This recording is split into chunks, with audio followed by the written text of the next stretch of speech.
Hi, അപ്പോൾ ഇന്ന് നമ്മൾ നോക്കുന്നത് വലത്, ഇടത് എന്നൊക്കെ എങ്ങനെയാണ് ഹിന്ദിയിൽ പറയാന്നുള്ളതാണ്. അപ്പോൾ വലത് എന്നാണ് പറയേണ്ടതെങ്കിൽ ദായ എന്നാണ്, ഇടത് എന്നാണെങ്കിൽ ബായ. അപ്പം ഈ ഒരു വേർഡ് ഉണ്ടല്ലോ, ഈ യാ എഴുതിയിട്ടുള്ള രീതി, ഇത് പലപ്പോഴും മലയാളികൾ വായിക്കുമ്പോൾ ആം എന്ന് വായിക്കുന്ന കേട്ടിട്ടുണ്ട്. എന്നുള്ള സൗണ്ട് ഇതിൽ വരേണ്ട ആവശ്യമില്ല.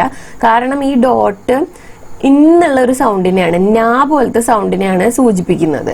അപ്പോൾ ഞാ സൈലന്റ് പോലെ, അത് ശരിക്കും കേൾക്കാൻ പാടില്ല. അപ്പൊ ദായാം ബായാം എന്നല്ല വായിക്കേണ്ടത്, ദായ ബായ എന്നാണ്.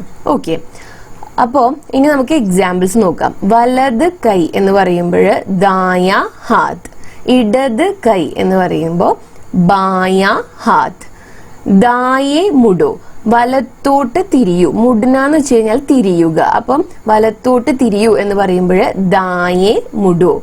അതുപോലെ തന്നെ ഇടത്തോട്ട് തിരിയൂ എന്ന് പറയുമ്പോൾ ബായേ മുഡോ.